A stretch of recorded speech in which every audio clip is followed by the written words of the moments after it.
자, 오늘은 지금은 무슨 부흥 집회도 아니고 이제 세미나를 하라고 했으니까, 근데 왜 이 침례 교회 역사를 해야 되나? 그 이유가 이제 있다는 거예요. 뭐냐면은 이 침례 교회 사모님들도 침례교회 출신이 아닌 사모님들이 많이 있을 수 있죠. 타교단에서 오신 분도 있고, 그러니까 침례교회 역사를 모른 채 그냥 평생 사모를 할 수가 있고 하니까 이 역사를 좀 아는 게 좋겠다 해서 제가 이게 한 학기 내지 두 학기를 강의하는 걸 이렇게 팍 줄여 갖고 했으니까 조금 진도가 빠르더라도 그러려니 하시고 들으셔야 됩니다.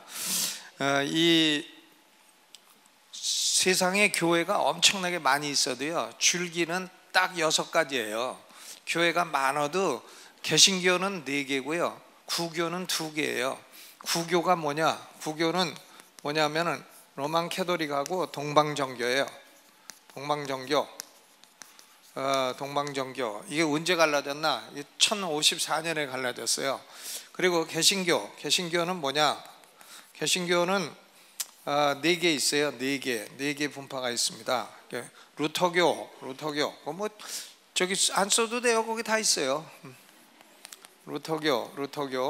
루터교는 이제 마르틴 루터가 1517년에 종교개혁을 해갖고 이룬 교회이고요. 이 루터교는 주로 이제 독일에 국한되어 있어요. 지역적으로 독일이라는 나라에 국한되어 있고, 두 번째가 이제 뭐냐면 개혁교예요.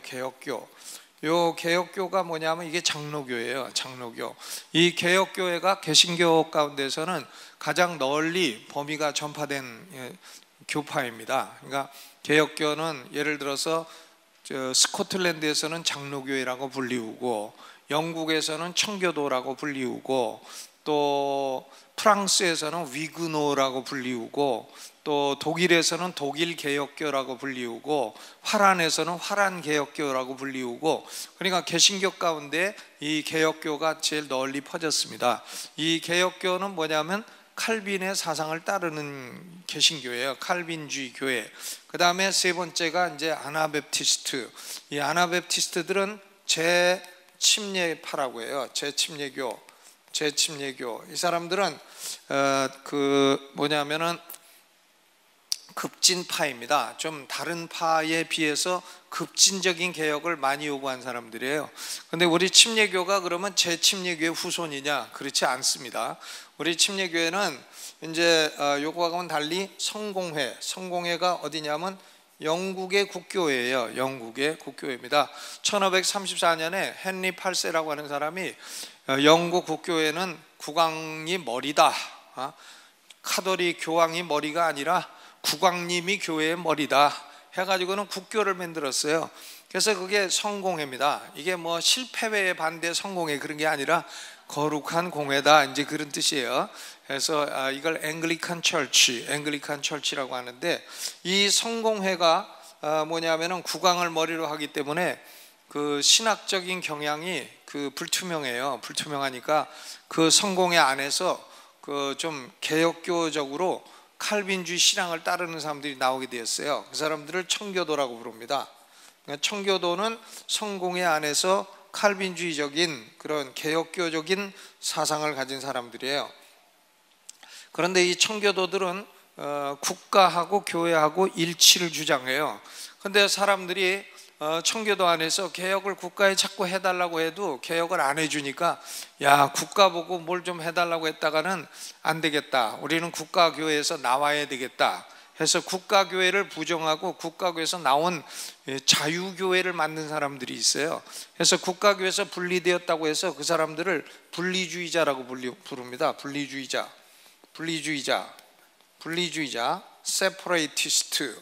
세퍼레이티스트라고 불러요. 그런데 이 분리주의자들은 청교도하고 다른 점은 뭐냐? 신학은 똑같은데, 단지 청교도들은 국가교회주의자이고 분리주의자들은 국가교회를 부인한 사람들이에요. 국가교회에서 분리되어 나온 사람들이다. 그런데 이 분리주의자 가운데에서 그 믿는 자가 침례를 받아야지 유아세례가 아니다, 유아세례를 부인하고 나온 사람들이 있어요. 그 사람들이 침례교도예요. 그러니까 침례교는 뭐냐면은 결국은 분리주의 후계자들이에요. 그러니까 이 재침례교도하고 관계가 있는 게 아닙니다. 우리는 분리주의 후계자들이다. 이해가 가시죠? 예, 이것이 학자들의 통설이에요. 통설인데도 또 침례교는 100명 모이면 100명이 다 자기 나름대로 침례교에 대해서 안다고 얘기한다는 거예요. 침례교의 기원에 대한 이론이 많이 있어요. 어떤 사람들은 거기 보면 두 번째 침례교의 기원이라고 나오죠. 그러니까 지금 존재하는 모든 교회는요, 이 6분파에서 다 나온 겁니다. 6분파에서 다 나와가지고 갈라지고 해가지고 수천 개가 된 거예요. 그러나 뿌리는 6개입니다. 그런데 이제 침례교가 어디서 나왔나? 침례교의 기원의 문제인데, 이 침례교의 기원에 대해서 어떤 사람들은 기승설이라는 걸 주장합니다. 기승설이 뭐냐? JJJ 이론이에요. JJJ 이론인데, 지저스 존 더 베프티스트가 요단강에서 세웠다. 예수님이 침례교회 세웠다, 이런 거예요. 예수님과 침례 요한이 침례교회를 요단강에서 세웠다. 그러니까 장로교 보고 니네는 누가 세웠나? 그럼 칼빈이요. 감리교 보고 니네는 누가 세웠나? 그럼 웨슬리요. 그럽니다. 그러면 침례교 보고 니네는 누가 세웠나? 그러면 예수님이요. 이제 이렇게 나온단 말이에요. 그래서 기분은 좋지만 사실은 아니에요. 기분은 좋아도 이런 말도 안 되는 얘기를 이제 주장하면 안 되는 거죠. 예수님이 모든 교회를 다 세웠지 어디 침례교회만 세워요. 그래가지고 침례교회만이 진짜 교회고 다른 교회는 다 가짜라고 하는 그런 크레이지한 사람들이 주장하는 거죠. 이거는 기분은 좋아요. 기분은 좋고, 침례교회는 예수님이 세워가지고 그때부터 피 흘렸다 해가지고 피 흘린 발자취라 하는 기분은 좋은지 몰라도 이거는 사실의 팩트가 아니에요. 팩트가 아니단 말이에요. 그 다음에 두 번째 이론은 뭐냐면은 우리는 재침례파하고 영적인 친척이다 해서 재침례교 영혈설이라는 게 있어요. 그러니까 이거는 이제 주장하는 사람들이 꽤 있습니다만은 재침례교하고 영적인 혈족 관계다, 이제 그런 얘기죠. 근데 요거는 뭐냐면은 기승설의 범위를 재침례교로 이렇게 좀 끌어들였다 하는 얘기인데, 이것도 재침례교하고 침례교하고는 약간 비슷한 거 있어요. 그러니까 믿는 자가 침례를 받아야 된다 하는 거 약간 비슷한 점은 있어도 재침례교하고 침례교하고는 역사적으로 관계가 없어요. 관계가 없습니다. 그러니까 가장 중요한 통설이 뭐냐면은 영국 분리주의 후계자, 영국 분리주의자들 가운데 유아 세례를 부인한 사람들이 침례교회다 하는 영국 뭐라고요? 분리주의 후계설, 영국 분리주의 자들로부터 나왔다, 후계설. 이것이 그 학자들의 통설이에요. 통설이고, 그래도 지금까지도 어떤 분은 계승설 곱게 믿는 사람이 있어. 제가 와가지고 분리주의 후계설을 가르치면 뒤에 앉았다가 어떤 어른들은 그래요. 저 새끼는 누군데 저런 걸 가르치냐? 이러고 가. 저런 개새끼 이러고 또 가요. 그러면 나는 I am not 개새끼 이러거든요.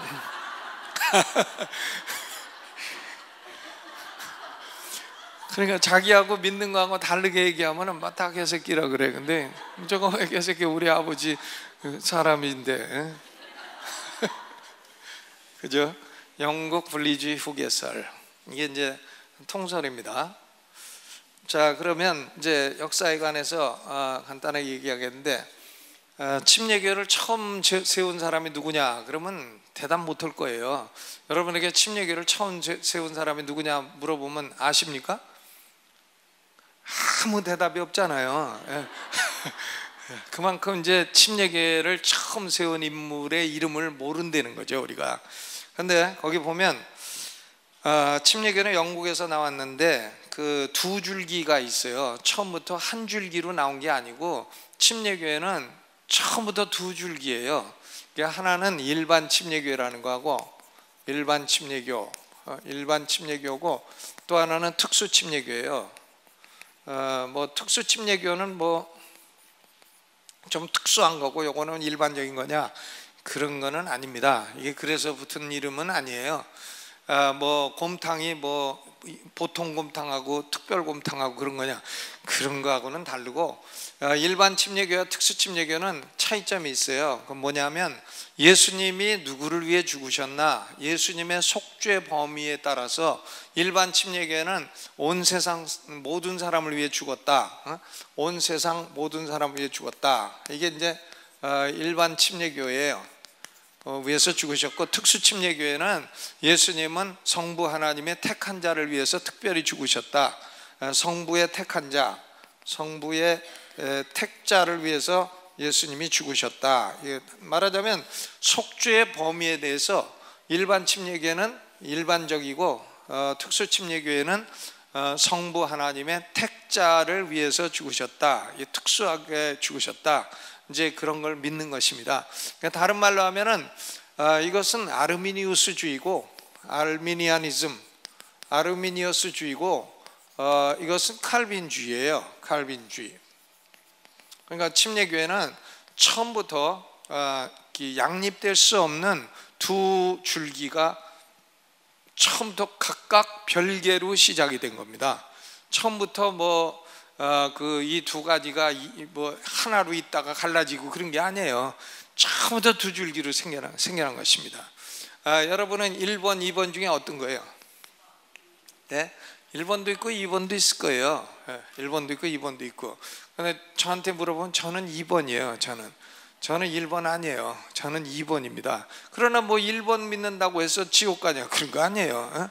그런 거 아니고, 신학이라고 하는 것은 그걸 예수 그리스도를 믿고 구원받은 그 신학의 차이가 천국 지옥을 결정해 주는 건 아닙니다. 근데 그럼에도 불구하고요, 이건 다른 거예요. 다른 거고, 저는 여태까지 공부해도 1번은 동의하기가 좀 어려운 느낌이 있어요.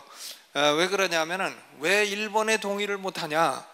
그 이유는요, 예수님이 온 세상의 모든 사람을 위해서 죽으셨으면, 모든 사람의 모든 죄를 위해서 죽으셨으면, 그러면요, 왜 지옥 가? 사람은 왜 지옥 가냐 물어보면 안 믿어서 지옥 간대. 불신 때문에 지옥 간다. 불신 지옥 아니에요? 그러면 예수님이 사람들이 불신 때문에 지옥 가면 불신은 죄인가 아닌가? 불신은 죄예요, 아니에요? 죄예요? 죄일 수도 있고 아닐 수도 있죠. 만약에 죄라면, 죄가 아니라면, 죄가 아니라면, 죄라면 어떻게 되나? 예수님이 온 세상 모든 사람의 모든 죄를 위해서 죽으신 게 아니에요. 불신죄, 제일 큰 죄는 쏙 빼고 죽으신 거예요. 죄라면. 만약에 죄가 아니라면 하나님은 불의한 하나님이에요. 죄도 아닌 걸 갖고 지옥 보내니까. 그러니까 이 일반 침례교회의 일반 속죄설은요, 한 5초만 생각해도 약간 논리에 딸리는 것을 경험을 하게 됩니다. 그러나 그렇게 믿는다고 해서 지옥 가는 건 아니에요. 이 두 가지 줄기가 처음부터 같이 출발을 했다 하는 얘기입니다. 그런데 그럼에도 불구하고 침례교이기 때문에 이게 이제 공통점이 있는 거예요. 그러니까 말하자면 한 우산 안에 두 사람이 들어있는 거야. 두 사람이, 하나는 일침이고 하나는 특침이가 한 우산 안에 있다, 그런 얘기인 것입니다. 그러면 침례교의 공통점은 뭐냐? 여러분 잘 아시겠죠? 공통점은 신자로 구성된 교회, 또 신자의 침수례, 물속에 집어넣은 침수례, 종교의 자유, 자발성, 그 다음에 개교의 독립과 협동, 회중정체, 이런 것들이 다 공통점이에요. 근데 차이점은 그리스도의 속죄의 범위가 다르다. 이 두 가지가 처음부터 나뉘어져서 각각 시작이 됐다 하는 얘기인 것입니다. 자, 그러면 영국의 일반 침례교회의 기원에 대해서 보면, 영국 일반 침례교회 신학은 알미니안주의인데, 그걸 처음 세운 사람들은 SHM이에요. 세 사람이 SHM. 그 이제 첫 그 이름의 첫 글자를 따서 부른 겁니다. 존 스마이스, 토마스 헬위스, 그리고 존 멀튼, 그래서 SHM입니다.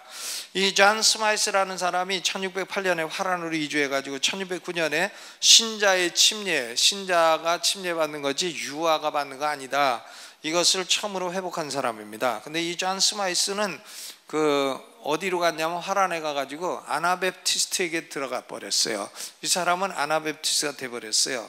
근데 토마스 헬위스라는 사람이 존 스마이스가 아나베프티스트 간 것을 갖다가 정죄하고 우리는 아나베프티스트가 아니다, 재침례파가 아니다 해가지고 토마스 헬위스가 영국에 와서 1611년 영국 땅 스피탈 필드에다가 처음 침례교회를 설립하고 1616년에 순교했어요.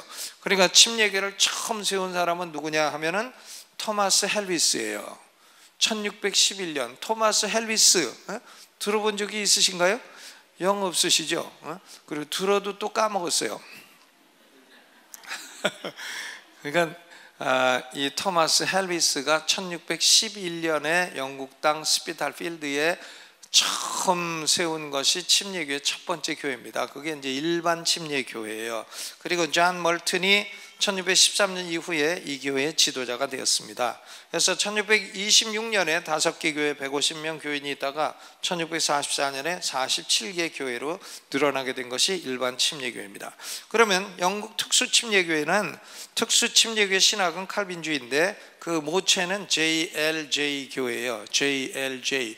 그러니까 일반 침례교회는 SHM이고 특수침례교회는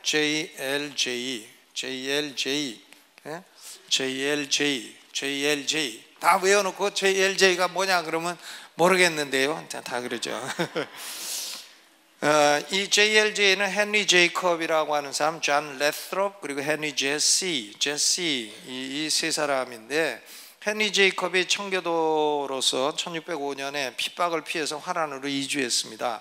그런데 1616년에 영국에 돌아와서 런던 근처의 사우스와크의 독립파 교회를 설립했어요. 이거는 침례교회가 아니에요. 근데 1622년에 미국으로 이민 갔습니다. 이 교회를 레스롭이라고 하는 사람이 10년 동안 목회를 했는데 헨리 제시라는 사람이 그 뒤를 이어 목회할 때에 몇 사람이 침수례를 받고 침례교회로 개종을 했어요. 그래가지고 1638년에 존 스필즈버리라고 하는 사람이 런던에다가 처음 특수 침례교회를 세운 겁니다. 그러니까 여기서 요 JLJ 교회에서 나온 사람들을 누가 목회했나? 존 스필즈버리. 존 스필즈버리. 그러니까 토마스 헬위스가 일반 침례교회를 처음 세웠고요. 존 스필즈버리가 특수 침례교회를 처음 세웠어요. 토마스 헬위스는 1611년에 세웠고 존 스필즈버리는 1638년에 처음 침례교회를 세운 겁니다. 그러니까 침례교회 언제 생겼나? 그러면 17세기 초에 영국에서 생겼다 이렇게 대답해야지, 침례 요한이 요단강에서 세웠다, 그것은 기분은 좋아도 기분은 좋아요. 기분은 근데 뭐 기분 좋다고 진리는 아니죠. 기분하고 진리하고는 달라요. 그러니까 우리 신앙이라고 하는 것은 감정 따라 움직이지 말고 진리 따라 움직여야 된다. 감정 따라 목회하지 말고 진리 말씀 따라 해야 된다. 감정 따라 목회하면 한 두어 대 패주고 싶은 사람도 많고, 그냥 가갖고 그냥 뜯어 할퀴고 머리 뜯어 버리고 싶은 사람도 많고 그러지만, 그렇게 감정 따라 목회하면 안 되는 거죠. 감정 따라 하지 말고 말씀 따라 해야 된다. 그렇죠? 해서 한번 이제 여기까지 공부했으면 두 분 이름은 좀 외워야 돼. 일반 침례교를 처음 세운 사람은 누구라고요? 토마스 헬위스. 특수 침례교를 처음 세운 사람은 존 스필즈버리.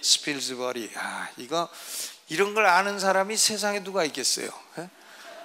명동거리를 막고 일반 침례교회 누가 세웠나 물어봐요. 누가 아나? 아무도 모르지. 그죠?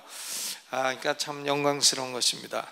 자, 그러면 이 영국의 일반 침례교회와 특수 침례교회 이렇게 생겼는데, 그러면 침례교회는 언제부터 침례를 줬나 하면은 1641년부터 리차드 블런트라고 하는 사람이 화란에 가가지고 침례 주는 걸 보고 와가지고 그때부터 침례를 주기 시작했어요. 그러니까 침례교도 처음부터 물속에 들어가는 침례를 준 게 아니에요.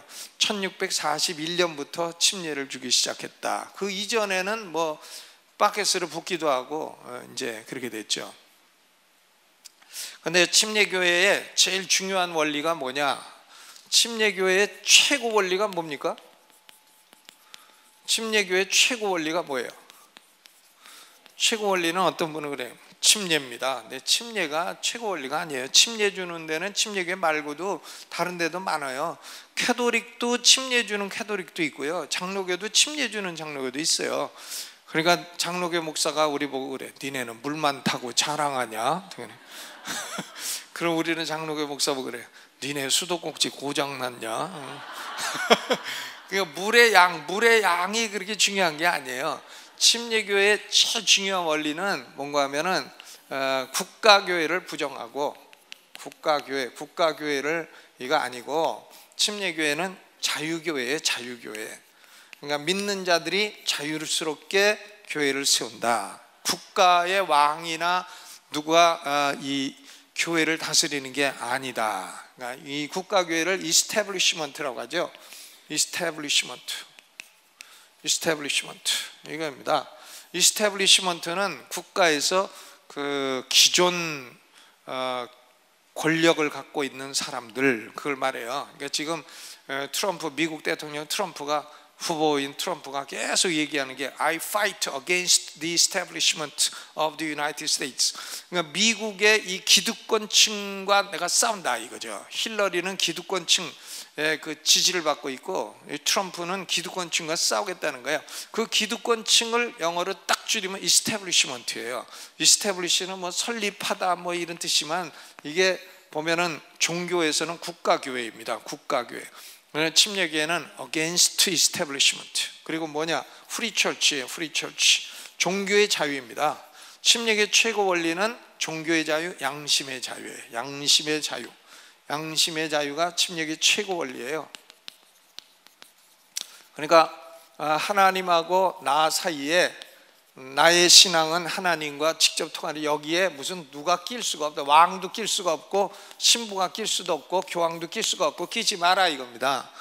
내가 성경 직접 읽고 그리고 내가 직접 하나님께 기도하고 하나님부터 직접 은혜를 받지 내가 누구한테 쓰리 쿠션으로 은혜 받는 거 아니다 이거예요. 누구 한번 거쳐가지고 쿠션 맞아갖고 은혜 받는 거 아니다. 이게 침례교의 양심의 자유예요. 침례교의 최고 원리는 양심의 자유인 것입니다. Freedom of conscience, 양심의 자유. 아멘. 그러니까 누가 뭐라 침례교의 최고 원리가 뭐냐? 그러면 양심의 자유다. 양심의 자유. 양심의 자유. 그러니까 양심의 자유를 갖다가 지도적으로 보장한 게 종교의 자유예요. 종교의 자유. 그러니까 침례교회는 종교의 자유가 최고 원리예요. 그러니까 침례교회는 뭐 장로님을 대통령 세워야 된다 그런 거 찬성하지 않아요. 장로님 세워봐야 뭐 좋은 거 있었어요? 그런 거 별로 원하지 않아요. 그러니까 누구든지 간에 그 나라 정치를 잘해주고 번영을 시키고 국가 안보를 지키고, 정치는 국가 안보하고 경제 발전이지 그걸 잘 시키면 되는 겁니다. 그게 뭐 불교인이라도 되는 거고요. 뭐 무당은 좀 곤란해도 그게 되는 거예요. 그게요. 꼭 기독교인이 뭐 국가를 지배하고 기독교가 무슨 뭐 국교가 돼야 되고 이런 생각이 없는 겁니다. 침례교회는 그런데 반대하는 거예요. 이해가 가셨죠? 그래서 국가에 반대하고 신앙상의 이유로 핍박하는 거 반대하고, 마태복음 13장 24절로 40절에 알곡과 가라지 비유 나오는데 이 알곡과 가라지가 이제 여기 알곡도 자라고 있고 이제 가라지도 자라고 있어요. 근데 이게 뭐냐? 밭에 알곡과 가라지가 자란다. 가라지가 자라는데 제자들이 저 가라지 확 뽑아버릴까요? 그러니까 예수님 뭐라 그러세요? 아이고 내 또라, 그 가라지 뽑으면 알곡도 같이 뽑힌다. 그거는 가라지는 언제 뽑히나 하면 최후 심판 때 다 뽑히게 된다. 그러니까 그때까지 놔둬라. 그런데 예수님 말씀하시기를 밭은 세상이요. 밭은 뭐라고 했어요? 세상이요. 그러니까 이것이 국가교회 주장하는 사람들, 침례교회 주장하는 사람들하고 다른 겁니다. 그러니까 세상에는 신자 불신자가 같이 섞여 살고 서로 종교적인 이유로 핍박하고 죽이지 마라. 그게 침례교회 해석이에요.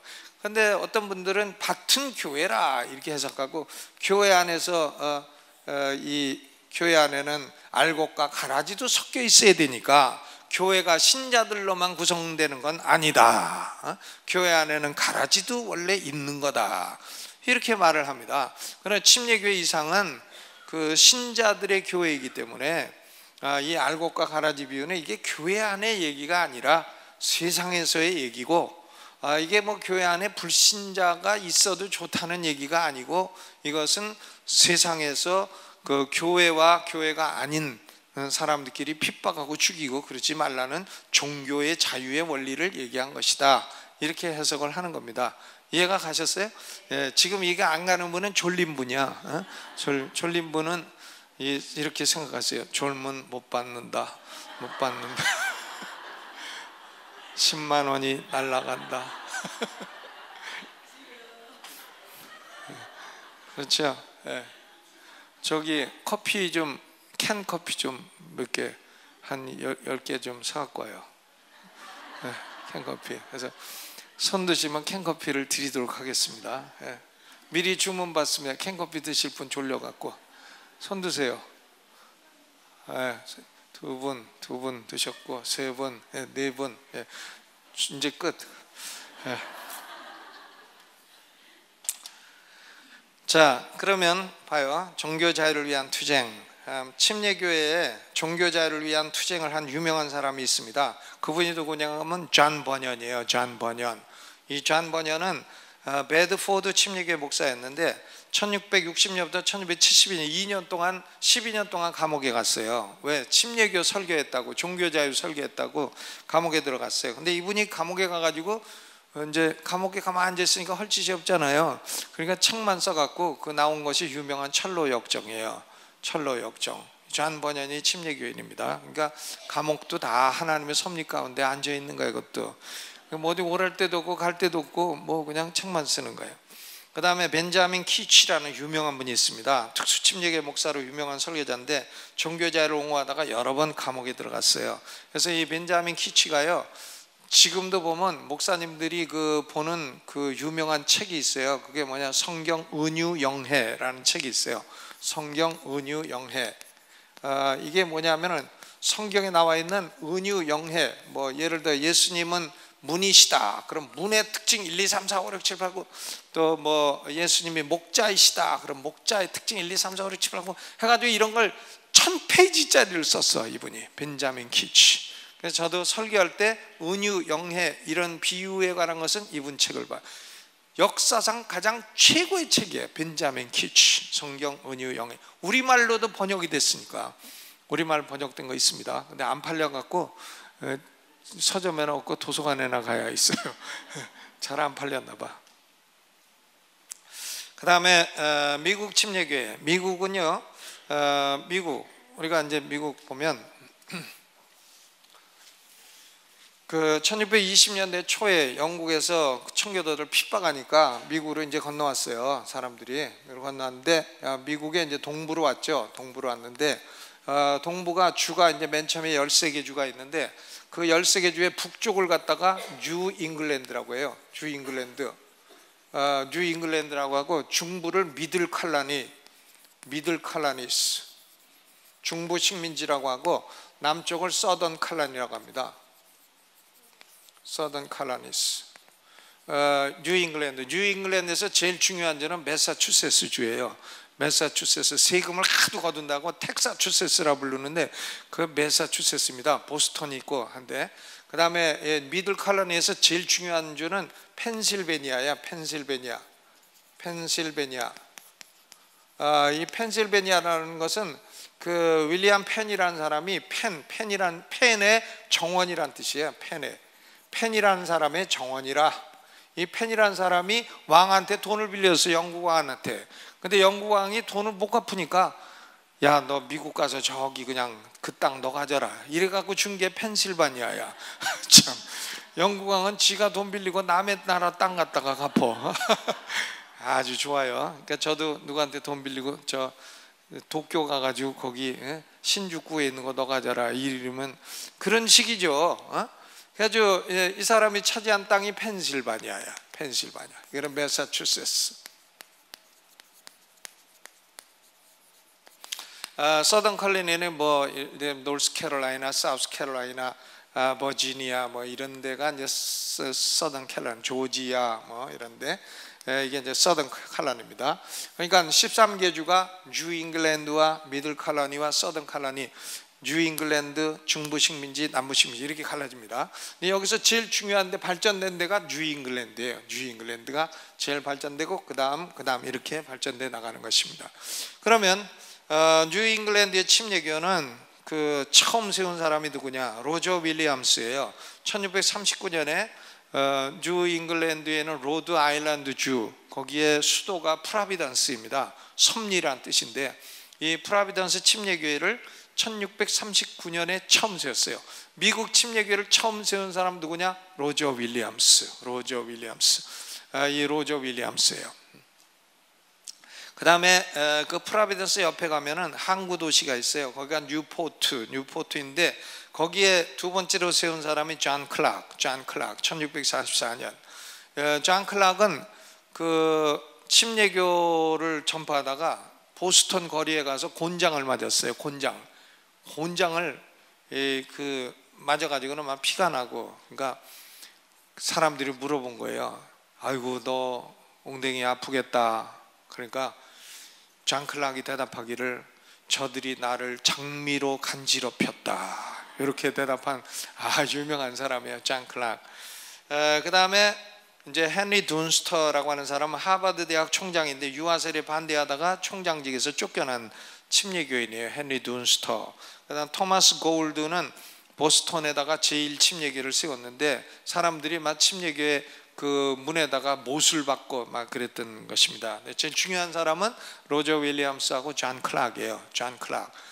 제가 박사학위 논문을 이 사람들에 대해서 썼어요. 그래가지고 이제 이 사람들의 그 동네를 다 돌아다니고 이 사람들이 직접 쓴 문헌을 다 찾아다니고 우리 애 태우고 돌아다니면서 차에서 밥 먹고 깻잎하고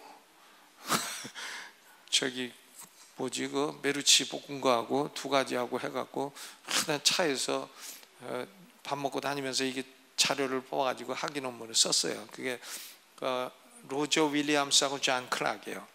뉴잉글랜드. 그 다음에 중부 식민지는 주로 무슨 주예요?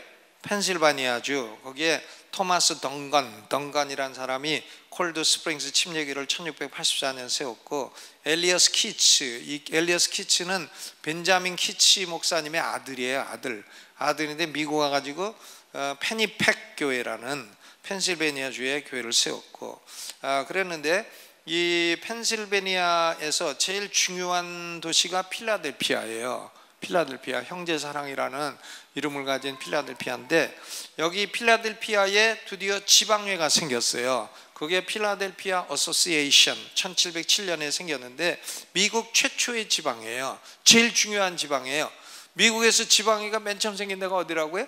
필라델피아. 이 필라델피아 지방회가 1715년에 9교회 500명 교인을 보유하는 큰 지방회로 발전하고 그 이후에 침례교 지방회의 모델이 된 지방입니다. 그게 필라델피아 지방이에요. 여기서 필라델피아 신앙고백서라는 것을 발표했어요.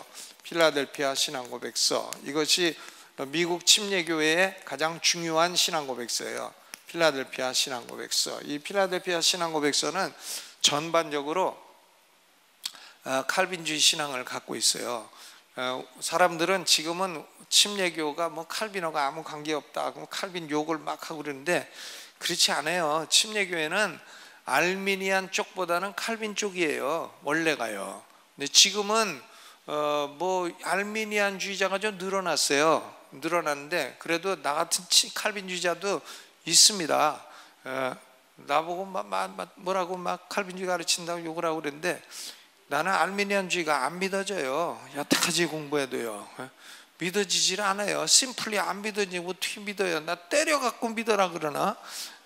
총장님이 나보고 너 그런 거 가르치면 혼난다. 그래서 아이고 총장님이 나한테 가르치십니까? 내가 공부해서 합니까? 총장님이 나 가르치십니까? 그리고 내가 그 말도 안 들었어요. 근데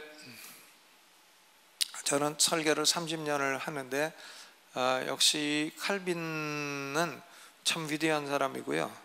그 칼빈으로부터 나는 많은 은혜를 입었고 그래서 그걸 설교하면 설교가 재밌고 그렇습니다. 필라델피아 신앙고백서, 이것은 1742년에 나왔는데 1707년에 필라델피아 지방회가 형성이 됐다. 필라델피아는 중부 식민지에서 제일 중요한 데고 남부 식민지는 교회가 좀 시원찮아요.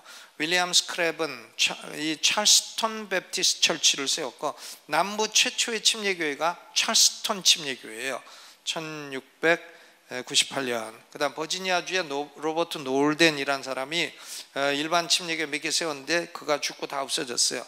또 노스캐롤라이나주의 폴 팔머라는 사람이 한 20개 일반 침례교회를 세웠는데 지도력 부족으로 없어지거나 특수 침례교회로 전환을 하게 되었습니다. 자, 그러니까 미국에서는 뉴 잉글랜드에서 프라비던스와 뉴포트 거기를 중심으로 해서 최초의 침례교회가 생겨나게 되었고 1639년에 최초의 교회가 생기게 되었다. 이제 그런 얘기입니다. 그러니까 미국 가시면은 그 프라비던스 같은 데를 가보면 거기가 침례교회의 본산지입니다. 뉴포트 이런데 프라비던스, 그죠? 매사추세츠 주의 바로 옆에 로드 아일랜드 여기죠. 여기가 침례교회가 맨 처음 나온 데인데 여기 그 프라비던스는 뭐냐면은 거기 가면 이 프라비던스 주에 청사가 있어요. 청사 위에 뭐라고 되어 있냐면은 우리 주는 종교의 자유의 실험실이다 이렇게 기록되어 있어요. 그러니까 영국은 국교회를 갖고 있잖아요. 성공회가 국교회입니다. 그러니까 영국 국왕이 교회의 머리고 국가교회예요. 그러니까 영국 사람들은 종교 문제를 자유를 주면 나라가 개판이 된다고 생각했어. 종교의 자유를 주면 나라가 개판이 되니까 국왕이 그걸 다 관리해야 된다. 그러니까 존 클락하고 로저 윌리엄스 이런 사람들이 영국 가가지고 전 그렇게 생각하면 로드 아일랜드라고 하는 이 조그만 주를 종교의 자유를 한번 줘봐라. 그래서 개판이 되나 안 되나 한번 실험을 해보자 해서 이 로드 아일랜드 주는 종교 자유의 실험실이에요. 종교 자유의 실험실이에요. 근데 여기서 이제 종교의 자유를 주니까 침례교회가 나오게 된 겁니다. 그러니까 우리가 청교도들은 미국 가가지고 뭐 종교의 자유를 줬다고 생각하잖아요. 자기들이 종교의 자유를 핍박을 받아가지고 미국 가서 종교의 자유를 실현하고자 했다. 근데 자기들은 종교의 자유를 갖고 침례교회는 종교의 자유를 안 주었어요. 청교도들도 미국 와서 국교를 만들었어요. 그러니까 그게 뭐냐면 회중교회라는 교회예요. Congregational Church, 조합교회라고 하는데 청교도들이 뉴 잉글랜드에 다 국교를 만들었다고요. 국교 만들고 침례교 교회를 못을 받고 핍박하고 때리고 보스턴 거리에다가 놓고서는 시장 바닥에 놓고 목사들을 엉덩이를 베껴갖고 곤장을 30대를 때리고 그러니까 침례교 목사가 맞고 일어나가지고 장미로 간지럽히냐 그거밖에 못 때리냐 이런 거예요. 그러니까 이상해요. 자기는 핍박받고 자유를 찾아가고 남은 자유를 안 줘. 이런 게 사람이죠. 근데 이 로드 아일랜드주는 침례교도들이 처음 교회를 세우고 종교자를 실험했는데 로드 아일랜드가 개판이 됐나? 아닙니다. 지금도 미국에서는 가장 최고의 스테이트가 돼 있고 가장 잘 살고 가장 훌륭한 그리고 침례교회가 나온 그런 자랑스러운 스테이트가 된 거죠.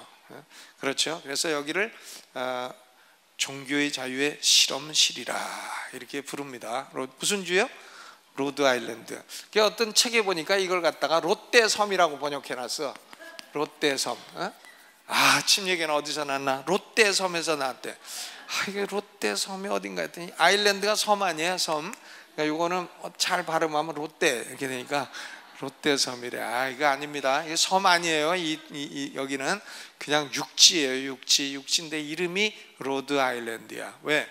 섬처럼 종교의 자유를 주고 고립된 지역이었기 때문에 그렇습니다. 근데 그래도 여기서 종교 자유가 결국은 전 세계로 다 퍼지게 돼요. 지금은 21세기에 누가 뭐 국가교회 하는 나라가 별로 없잖아요. 대한민국도 국가교회, 만약에 장로교를 국교로 한다 그러면 어떻게 되겠어요? 예? 폭동이 일어나죠. 폭동이. 뭐 침례교를 국교로 한다 그러면 어떻게 되겠어요? 나라 진짜 개판되지. 예? 그렇죠. 자, 이거 커피 달라고 그러신 분 다 받으셨어요? 예, 다 받으셨나요? 예. 근데 왜 하나밖에 안 갖고 왔냐? 자, 그러면 이제 영국에 다시 한번 보면 내가 몇 시까지 해야 되죠? 네? 1시 반까지요? 2시 반? 2시 40분? 아, 6분쯤 다 됐네. 예, 그래도 너무 많이 하면 또 졸리고 배고프고 그러니까. 이게요, 영국 침례교회가 결국 영국이 침례교회가 이제 일반 침례교회 1611년 토마스 헬리스, 특수 침례교회 1638년 존 스필스버리, 이게 두 줄기로 가는데요. 두 줄기가 다 위험해졌어요. 일반 침례교회는 뭐가 됐나 하면 이단이 돼버렸어요. 이단. 이 알미니안주의 교회가 없어져 버렸어요. 왜 없어져 버렸나? 신학에 이단적인 신학이 들어오게 됐어요. 그래가지고 없어져 버렸습니다. 그리고 칼빈 특수 침례교회도 칼빈주의가 점점 전도를 열심히 안 하는 고등 칼빈주의로 가게 됐어요. 고등 칼빈주의. 이렇게 가게 돼가지고 위기가 오게 됐어요. 이거는 끊어져 버리게 됐고, 이거는 위기가 오게 됐어요. 위기가 오게 됐는데, 근데 이 일반 침례교회가요, 1742년에 누가 일어나냐면 감리교 운동이 일어났어. 웨슬리가요 회심을 하면서 감리교가 막 부흥됐어요. 감리교가 부흥됐는데, 감리교가 막 부흥되면서요, 감리교인들 가운데에 침례가 옳다, 신자의 침례가 옳다는 걸 확신한 사람들이 감리교에서 침례교회로 넘어왔어. 근데 감리교회가 알미니안주의이기 때문에 이 사람들이 침례교회 와도 알미니안주의 침례교회로 가게 된 거예요. 그래서 그 사람들이 뭐냐면 1770년, 이제 여기는 1742년에 웨슬리고 1770년에 새 일반 침례교회를 만들었어. 새 일반 침례교회는 댄 테일러라는 사람이 침례교회의 웨슬리라는 사람이에요. 이 사람이 굉장히 리더십이 있고 그리고 그 강한 지도력이 있는 사람이니까, 이 사람이 감리교 운동을 통해 가지고 회심을 했는데, 그 사람들 중에 침례교 원리를 받아들인 사람들을 모아 가지고 침례교를 만들었어요. 그것이 소위 영어로는 뉴 커넥션이라고 불립니다. 뉴 커넥션, 새롭게 연결됐다, 이런 얘기죠. 끊어진 것을 새롭게 연결했다, 이제 그런 말이에요. 그래서 이 새 일반 침례교, 이렇게 해가지고 일반 침례교가 다시 나오게 됐어요. 그런데 특수 침례교는 고등 칼빈주의 위기를 겪었는데, 여기서 누가 나왔나 하면 앤드류 풀러라는 목사님이 나오게 되었고, 이 앤드류 풀러가 아무리 하나님이 택한 자가 있어도 전도를 해야 된다, 전도를 해야 구원받지, 전도 안 하고 어떻게 택한 자가 구원받냐, 그러니까 복음 전도적인 칼빈주의로 바꾸게 되었어요. 그래서 이 사람이 앤드류 풀러가 훌륭한 사람이에요. 이 앤드류 풀러의 말을 듣고 복음 전도와 선교를 나가야 된다 해가지고 선교를 나간 사람이 윌리엄 캐리예요. 윌리엄 캐리 잘 아시죠? 윌리엄 캐리는 1792년에 인도에 선교사로 갔어요. 가가지고 40년 동안 인도의 3개 국어로 성경을 완전 번역을 했고 또 수십 개 국어로 조금씩 번역했고, 이 사람이 그 구두수선하는 사람인데 언어의 천재입니다. 그래가지고 40년 동안 인도에 혁혁한 선교의 열매를 맺고, 이 사람 때문에 말하자면 19세기가 선교의 세기가 됐어요. 19세기에 영국이건 미국이건 선교사를 막 파송하게 됐고, 그 운동으로 말미암아 한국에도 아펜셀러 언더우드가 1985년, 1989년 들어오게 85년에 들어왔고, 우리 말콤 페닉 선교사님이 그로부터 4년 뒤인 1989년에 한국에 들어오게 된 거예요. 그러니까 그 모든 불쏘시개를 다 한 사람 누군가? 윌리엄 캐리예요. 윌리엄 캐리. 이거 훌러 사상에 영향을 입은 사람이죠. 그래가지고 고등 칼빈주의 위기를 극복하고 다시 전도적인 그런 게 됐는데, 이 두 가지가 영국에서 합쳐지게 됩니다. 1891년에 영국 침례교 연맹 이렇게 합쳐지게 돼요. 브리티시 베프티스트 유니온, 영국 침례교 연맹으로 합쳐져요. 그런데 영국 침례교 연맹에서 여기서 이제 일반 침례교에 속한 목사님 중에 유명한 분이 계시고 특수 침례교에 속한 목사님 중에 유명한 분이 계십니다. 그 특수 침례교에 속한 목사님 중에 유명한 분이 누군가 하면 찰스 스펄전이에요. 찰스 스펄전, 침례교 목사죠. 그 다음에 그 일반 침례교에 속한 데서 유명한 분이 존 클리포드라는 분도 있고, 또 알렉산더 맥클라렌이라는 분이 있어요. 알렉산더 맥클라렌. 지금도 그 설교 자료를 인용하는 분들은 알렉산더 맥클라렌의 설교와 존 찰스 스펄전의 설교집을 지금도 인용해요. 그러니까 알렉산더 맥클라렌 그리고 찰스 스펄전. 아마 책을 제일 많이 팔은 분이 있다면 찰스 스펄전이에요. 역사상. 스펄전 목사님은 그 월급을 안 받았어요. 왜냐하면 책이 하도 많이 팔려가지고 책 인쇄로 갖고 1년에 3억 이상 벌었어요. 인쇄만 갖고. 나도 그렇게 책 좀 팔았으면 좋겠는데 안 팔리네 잘. 그 월급을 안 받았어. 왜? 3억 받으면 됐지 뭐 월급을. 그리고 무지하게 나눠줬어. 스펄전 목사님이 나눠줘가지고 스펄전 교회에 거지가 왔는데, 그 거지가 죽었는데 노트를 하나 남겼는데, 교회에 가갖고 돈 제일 잘 주는 목사님 1번 스펄전 1등으로 딱 들어가 있대 거기에. 재미난 얘기죠. 스펄전. 그래서 침례교 연맹에는 스펄전과 알렉산더 맥클라렌이라는 유명한 분이 계셨는데, 이 스펄전 목사님 때에 무슨 논쟁이 일어나면 하강 논쟁이라는 게 있었어요.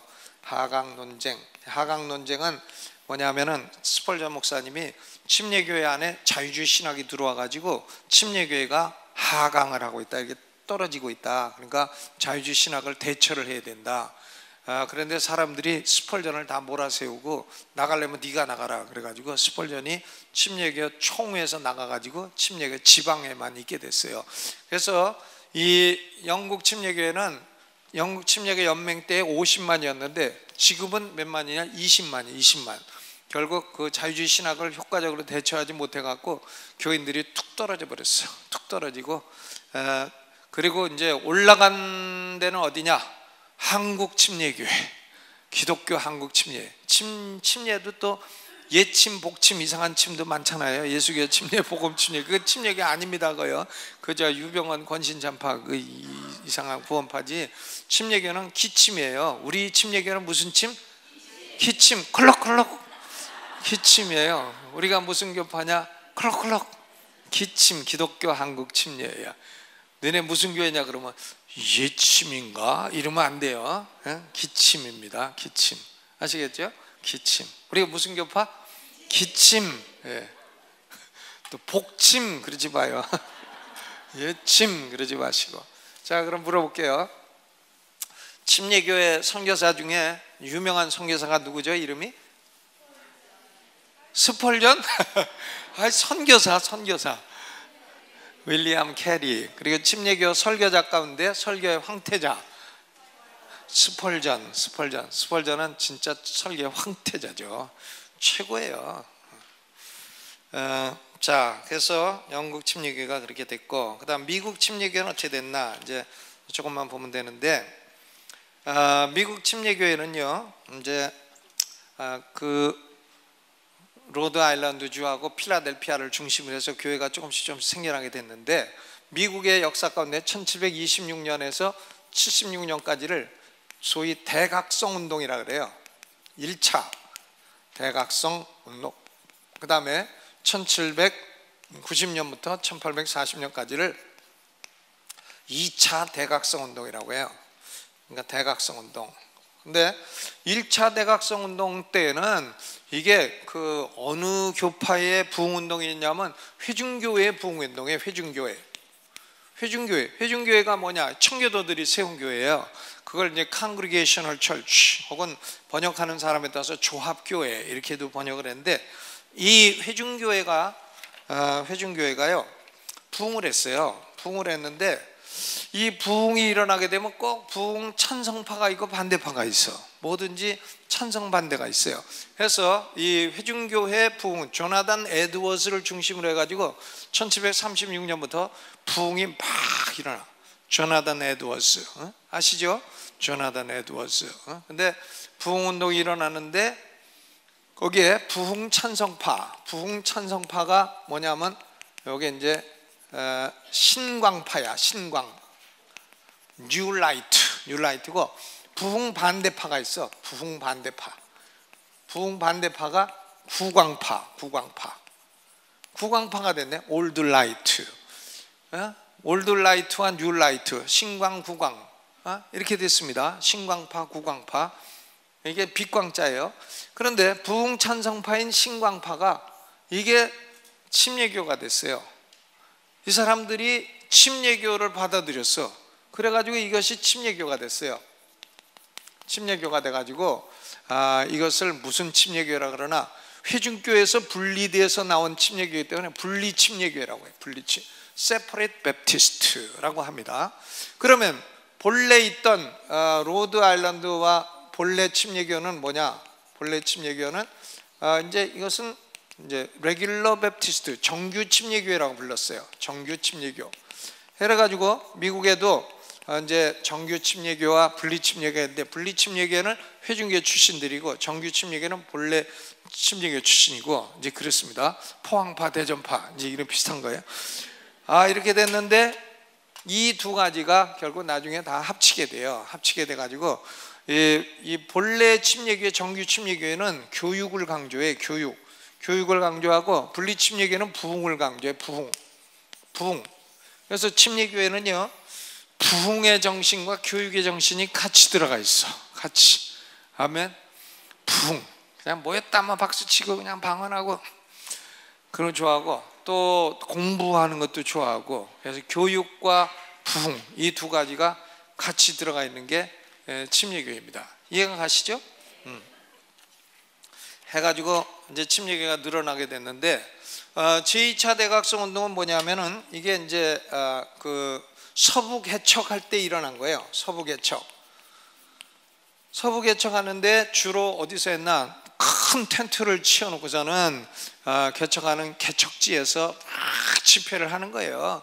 집회하면 이때 제2차 대각성 운동 때 많이 일어나는 게 무슨 운동이냐?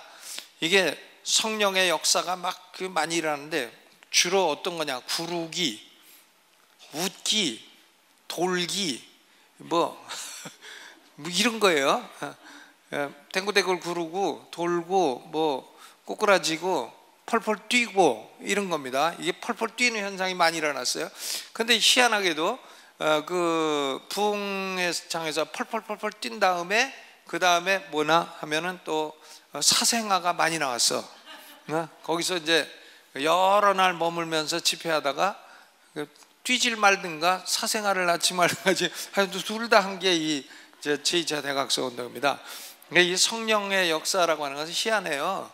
처음에는 성령의 역사로 일어나다가요, 그 다음에 두 번째는 사탄의 고춧가루, 작전이 일어나는, 나중에는 결국은 사탄 운동으로 변해요. 그러니까 제2차 대각성 운동이 그래서 결국 끊어지게 되고, 부흥을 반대하는 사람들도 괜히 반대하는 게 아니라 저거 부흥에 갔다 오더니 저게 사생아 났다 이렇게 되니까 반대하게 된 거예요. 그러니까 이게 언제든지 이런 부흥 운동에도 사탄의 역사가 있다는 걸 알 수가 있는데, 근데 서부 개척하는데 막 거기에 제일 빨리 적응한 교파가 누구냐 하면은 장로교회 같은 데는 예배당 딱 짓고 딱 안정돼 있어. 근데 침례교회는 뭐 목사 안수도 그냥 뭐 어디 신학교 안 나와도 막 줬어. 침례교회는 농부 중에 노래 한번 해봐 그래가지고 노래하고 목소리 껄쭉하면 됐어 너 이래갖고 목사 안수를 줬단 말이에요. 그러니까 이 사람들이 뭐냐 하면은 저 순발력이 있는 거예요. 침례교회가 해가지고 막 서부 개척하면서 막 옮겨가니까, 옮겨갈 때마다 교회도 옮겨가고 교회도 옮겨가고 막 이래가지고 이 제2차 대각성 운동에 제일 혜택을 입고 빨리 부흥한 교회가 감리교하고 침례교회예요. 해가지고 침례교회가 사실 작게 시작했는데 제1차 대각성 운동과 제2차 대각성 운동을 거치면서 감리교회가 제일 크고 그 다음 침례교회 2등 하다가 침례교회가 1등이 되고 감리교회가 2등이 되고 회중교회는 뒤로 쭉 처지게 되고 이렇게 된 겁니다. 이해가 가시죠? 해서 이 대각성 운동, 여기에 서부개척에 발빠르게 뛰는 거예요. 그러니까 그 교회 부흥의 비결은, 교회 부흥 성장학 책 1000권 읽으면 결론이 뭔지 아세요? 교회 부흥책 1000권 사다 놓고 다 읽었다 그러면 결론 딱 한 줄이야. 좋은 자리에서 오래 해라. 자리 좋은 데 잡고 오래 해라 그겁니다. 첫째, 자리가 좋아야 되고, 둘째, 그 자리에서 둘러앉아갖고 오래 하고, 좋은 자리에서 오래 해라. 나쁜 자리에서 오래 해도 잘 안 되고, 좋은 자리에서 조금 하다가 하고 조금 하다가 해도 잘 안 되고, 좋은 자리에서 오래 해라.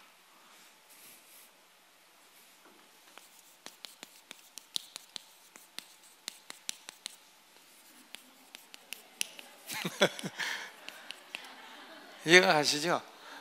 좋은 자리가 좋아야 돼. 그렇지. 그 떡볶이 아딸 떡볶이, 우리 침례교 목사 아니에요. 아딸 떡볶이가 그렇게 막 큰 이유는 좋은 자리가 어딘가 버스 정류장, 떡볶이를 항상 버스 정류장 옆에다가 한 거예요. 그러니까 버스 기다리다가 지루하니까 떡볶이나 사갈까 이래갖고 한 뭉다리씩 다 사가는 거예요. 근데 그게 수많은 사람이 버스 기다리다가 한 뭉다리씩 사가니 그게 얼마나 많겠어요. 그래가지고 막 전국 체인이 되고 이제 그렇게 된 거죠. 자, 이렇게 해서 침례교회가 1등으로 올라가게 되는 것입니다. 근데 침례교회는 이제 선교를 굉장히 열심히 하는 교파인데, 우리 침례교회가요, 그 선교를 하기 위해서 1814년에 총회를 구성했어요. 3년에 한 번씩 모였기 때문에 그것을 3년차 총회라고 합니다. 3년차 총회. 근데 이제 그 미국이 1840년대 19세기 초에 노예 문제 가지고 막 분쟁이 일어났잖아요. 그래가지고 결국은 노예 문제 때문에 남북교회가 갈라지게 돼요. 그래서 1845년에 소위 Southern Baptist Convention, 남침례교회하고 노던 베프티스트 컨벤션, 북침례교회하고 갈라져요. 왜 그랬나? 노예 문제 때문에 갈라져가지고 남침례교회하고 북침례교회, 남침례교와 북침례교가 갈라집니다. 우리 한국 침례교회는 남북 침례교 가운데 어디 소속돼 있어요? 남침례교회하고 우리가 연관이 되어 있는 거예요. 뭐 소속은 아니지만 그래도 우리는 남침례교회다 이렇게 생각합니다. 북침례교회는 약간 리버럴하고요, 남침례교회는 좀 보수적이고 그렇습니다.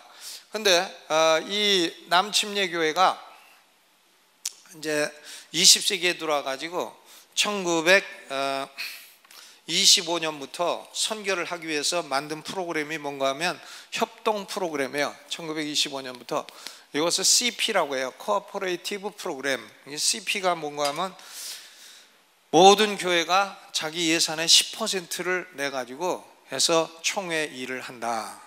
해가지고는 총회 일은 세 가지예요.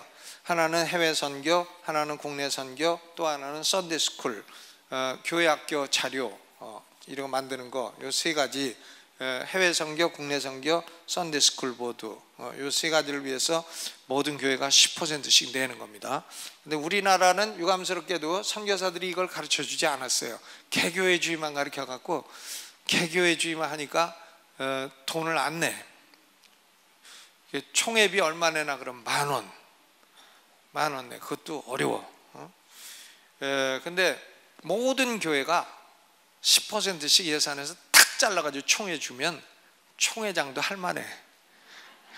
근데 뭐 우리 총회장은 그냥 총회 예산이 얼마, 우리 교회 선교위원회 예산도 안 되니까 뭐 그때 하려고 그냥 몇 억씩 써갖고 할 가치가 많지 않아.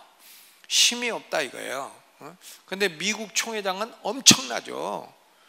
10%씩 다 올려. 제가 미국서 5년 목회했는데요. 한인교회 목회를 했고, 미국 교회에 이제 부속 교회로 있었는데, 미국 교회 목사님 날 불러 10% 내라 그래. 돈 없는데요. 그러니까 니네 10% 내면 얼마냐? 그래서 500불입니다. 그랬더니 그럼 내가 700불 줄 테니까 500불 내라. 그래가지고 큰 교회가 작은 교회한테 10% 내도록 처음부터. 그러면 처음에 10% 내면 교회라는 게 처음 시작하기 어렵지 부흥되면서 점차 낼 수 있는 거예요. 그래서 우리나라도 이 CP 코퍼레이트 프로그램이 되면 목회자 연금도 다 되고 국내 선교, 해외 선교 다 되고 또 뭐 진흥원 이런 것도 다 되고 다 되리라고 생각을 합니다. 근데 우리만 또 내고 남은 안 내고 그러면 승질 나잖아요. 그러니까 내려면 다 내야지. 다 10%씩 내면 그러면 교단이 엄청난 힘을 발휘하게 되고, 그때는 총회장도 진짜 힘 있는 사람이 되죠. 총회장이 그래가지고 신학교에다 이사 딱 파송하면 이사들이 예 하고 받아들이. 지금은 파송해도 너는 나고 나는 나다 받지도 않고 30명씩 안 받고 이런 현상이 일어나지 않게 되는 거지. 힘이 이게 약하니까 그런 거죠. 자, CP. 그리고 이제 미국 침례교회가 20세기에 논쟁이 일어났어요. 논쟁이 뭐냐 하면은 성서무론 논쟁이에요. 자유주의 신학과 보수적인 신학 간의 다툼이 일어나가지고 이제 갈라졌어요. 그게 1991년에 갈라졌는데, 그게 뭐냐면 서던 베프티스트 컨벤션하고 코아퍼레이티브 베프티스트 펠로우십 CBF라는 게 갈라졌어요. 그래서 이 CBF는 서던 베프티스트 컨벤션하고 91년도부터 갈라져가지고 독립된 하나, 이거는 교파인지 아닌지 좀 성격이 애매한 이런 그 펠로우십으로 존재하고 있습니다. 이게 코아퍼레이티브 베프티스트 펠로우십 이렇게 되어 있습니다. 자, 그럼 이제 다 했어요. 다 했는데 이게 뭐 한 학기 하는 거를 이게 한 시간에 다 했으니까 뭐 좀 빠르긴 빨랐겠지만 그래도 전반적인 이해는 됐으리라고 생각을 합니다.